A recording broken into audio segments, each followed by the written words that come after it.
Why is Carl Anthony Towns in tier four?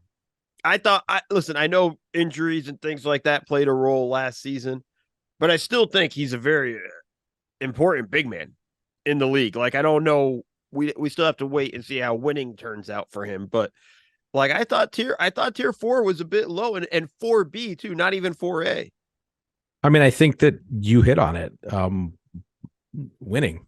Um, I think that we, first of all, defense is always going to be an issue. I mean, at the five, he presents some problems for you, and at the four, he had limited success, shall we say, alongside Rudy Gobert. But isn't that just a product of like the team kind of like he shouldn't be guarding fours. Like, we know that. And that's why the trade was kind of so dumb.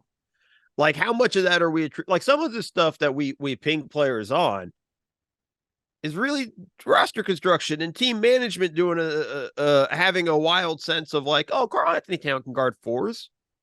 Well, if he can't guard fours and is a bad defensive anchor at a five, where does that leave us?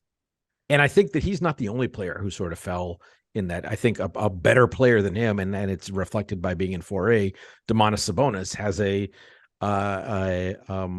it's similar reasoning. Maybe you could argue that Towns' shooting gives him more of a role as a support player than Sabonis is, and maybe, but I think we've also seen that in postseason settings.